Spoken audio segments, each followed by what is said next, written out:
Alrighty guys, so today we're going to get started with a beginner hangboarding workout. And when I say beginner, I mean V3 to about V5, I would say. You can access this before this grade or after. I wouldn't really recommend getting into hangboarding too soon into your climbing career because it is very strenuous on your fingers.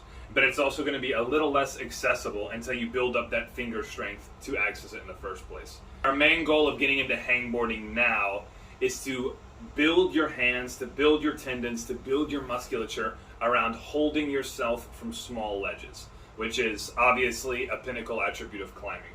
The goals in this lesson are strength gains through the fingers, through the forearms, injury prevention by strengthening the tendons and ligaments throughout your fingers, and thirdly, increasing overall endurance from suspending yourself off of the ground, because especially if you're new into climbing, this is a very niche movement. It's very particular, and your body does need a time of adaptation to get used to it.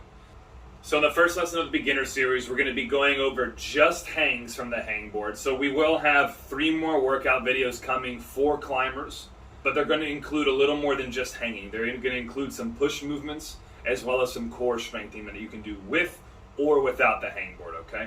Now, obviously, the first thing you're going to need is a hangboard. I would not recommend this hangboard in particular if you're beginning. There are some accessible holds, but for the most part, this is definitely a more advanced hangboard. The ledges are a little smaller. The width is a little more narrow, so you can fit less fingers into it as well. This is the Beastmaker 2000. I highly recommend getting the Beastmaker 1000. That's going to be Beastmaker's kind of flagship entry-level one, where the holds will be a lot more accessible and there'll be a lot more that you can hang on to. And the more holds, the better, because the more hold styles and ledge sizes that you can become accustomed to, the better you'll be at climbing overall. Because if you've been climbing already, you know the variation of holds in climbing. You want to be able to do anything that you put your hand on. So, step 1, get a hangboard. Step 2, not a necessity, but I highly recommend, if you don't have it already, getting a little bit of chalk. Chalk goes a long way, especially if you start working out hard and you start sweating a little bit, okay? Or if you live in a more humid area, it becomes a lot harder to squeeze the way you need to squeeze because you're too scared of slipping off from the humidity. Alrighty guys, so let's go ahead and get into it. With our first workout, it's just gonna be a basic 2-handed hang from the hangboard. Now when we do this, we want our shoulders slightly engaged, so we don't want to be pulling up, but at the same time, we don't want to be fully slack with our arms. We don't want to be dropping all of our weight onto our neck and shoulders, okay? A little bit of activation to the shoulders and back, squeezing with the fingers, okay? So this is going to sound like an obvious piece of advice, but when I say squeeze with your fingers and not your forearms, what I want you to do is simply focus on where the tension is in your body. When you hop up to grab the hangboard, you don't want to squeeze with your arms and squeeze with your forearms. There are workouts that we'll get to that, but right now I want you to keep everything tense, but relax at the same time. Let the fingers do the work. Whenever you put your hands into the slot, put a little bit of weight on it, find the best position for your fingers to be in that, and drop your weight onto your fingers. Okay, so before getting started, we're going to do 7 to 15 second hangs with a minute break. I want you to use 25 to 35 millimeter ledges, okay? So we're not grabbing the top good holds. We're going to grab just the ledges, okay? So there's a couple variations that we can do. We can do feet on the ground to alleviate some of the stress on your fingers, or we can do feet on a chair, which I like a little bit better, okay? So if you're in the gym and you're not at home, you don't need a chair necessarily. Grab one of those workout benches, throw it down in front of you for your feet, and prop your feet up just like that, okay? So let's get to it. Chalk up just a little bit. We're going to get some. And now what I always do, especially if I'm hangboarding, is you really don't want a lot of chalk on your hands. You want kind of a thin layer. So get a good amount on your hands just so it covers all the surfaces. So it's going to look something like this. And when I do, brush them together, blow, little hit on the pants, nice thin layer of chalk right there.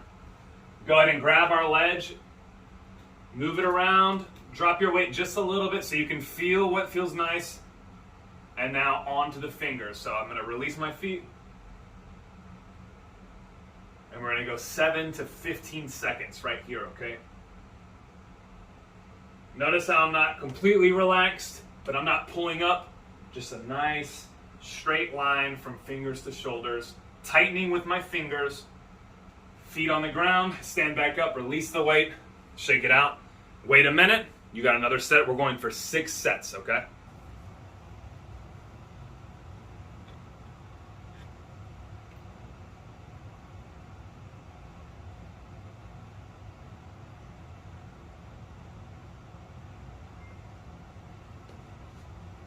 Alrighty guys, let's say you walk up to the board, you try to hang on it, and you just can't get those feet off the ground without your hands slipping off, okay? So I'm going to show you 2 different variations that you can use, whichever feels more comfortable to you, to kind of alleviate that fear of slipping off and still being able to use the hangboard to strengthen your fingers, okay? So variation number 1 is going to be feet on the floor. So we're going to go up, find our ledge, begin dropping our weight onto our fingertips and raising our feet just a little bit, slowly. And once you find that center of balance where it's a good tension on your fingers and you're taking just a little bit of weight with your feet, hang there for 15 seconds, okay? So it'll look something like this.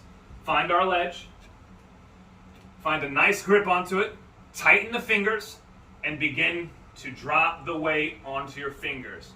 Notice my feet taking weight off. I find that perfect place, and from here, when I find that place, I begin counting to 7 to 15. When you're done, push back onto the feet, stand up, slowly release, and then move on to the next set. Alrighty guys, variation number 2 is going to either include a chair or you can use one of the gym benches as well, okay? So same general concept. We're going to be putting more weight onto our feet to alleviate the stress on our fingertips. Now, important with both these variations, don't cheat yourself. Find the perfect area where enough weight is on your fingers where you're still getting the work that you need, okay? So, find our ledge.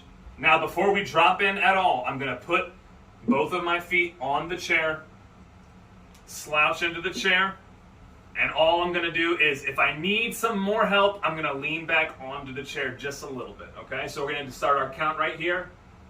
Go to 15 seconds. When you're done, we're going to set one foot down, release the fingers, other foot down, shake it out, move on to the next set. Alrighty guys, so after that first workout, you should be feeling pretty good through your forearms. You might be a little sore, but the blood is flowing now, and we're going to move into something a little more advanced, okay?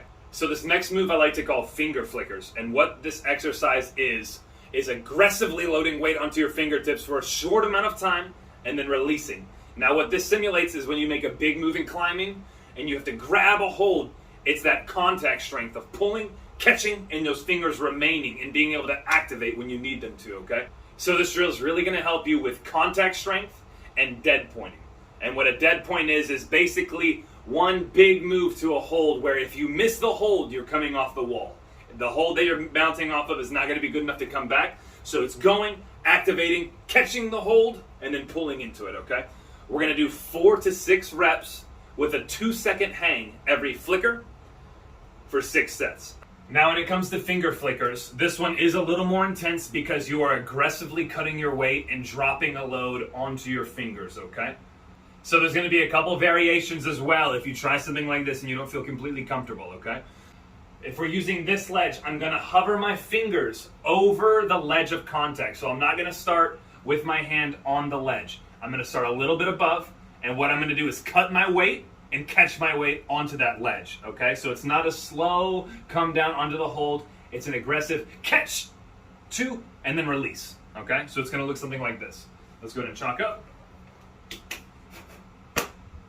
Hover the fingers over the holds, bring them all the way to the back, get low, drop and cut the feet, 2, drop and cut the feet, 1, 2, 1, 2, 1, 2, 1, 2.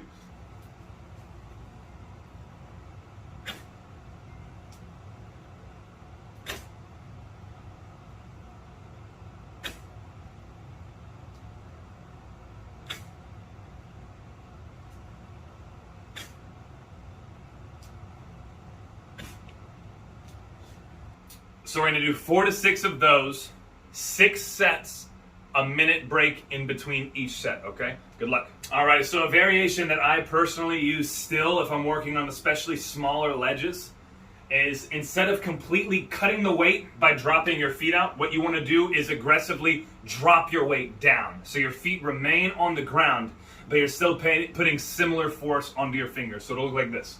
Feet stay on the ground the entire workout. Same technique, hover above, drop down, feet on the ground. Drop down, 2, feet on the ground. Just like that, okay? And just like the previous workout, take as much weight as you need to push yourself, okay? Don't try to make it easy on yourself. Drop enough to where you feel the force in your fingers so you can get stronger and move on to bigger and better things. Alrighty guys, now after the finger flickers, you should really be feeling it in your fingers right now. And so we're going to take the stress off of our fingers and move it down to our forearms, okay? So this last workout we're going to do is a 45 to 60 second dead hang, okay? So similar technique to how we did in the beginning, where you're just going to hang, engage the shoulders slightly, take the weight off your neck, relax, and hang into it, okay? But this time, instead of using a ledge, I want you to grab the biggest, beefiest hold that's on top of it. Whatever the in-cut ledge is, whatever the jug on top, hands in that.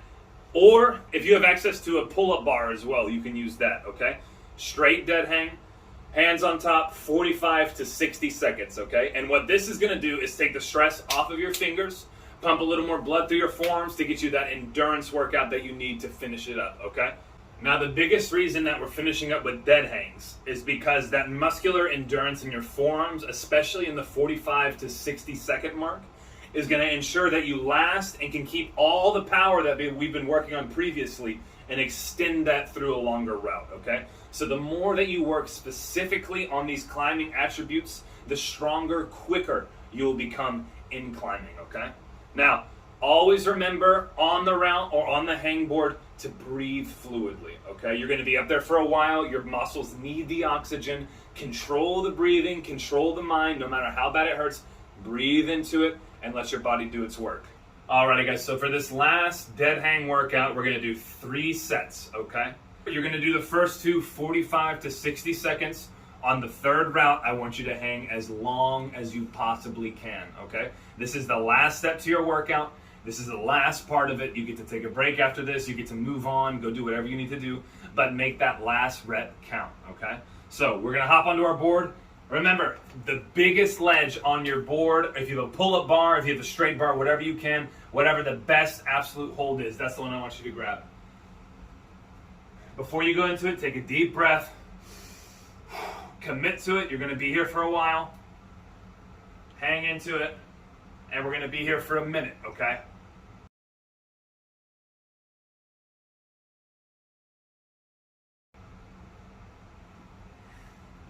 Just like that, set 1 complete. Now you're really going to start to get pumped in this workout because you have a minute break in between. Back up there for set number 2. Minute break and then hang until failure. Alrighty guys, so that completes today's video lesson. Good luck with the workout, guys. Give it a try. Leave me in the comments how you felt during the workout or if there's a workout that you think would be better off in here instead of another one. Be sure to follow the channel, guys. I'll be updating new content every day, whether it be lessons, shoe reviews, anything like that. Just stay tuned. Alrighty guys, thank you. Have a good day.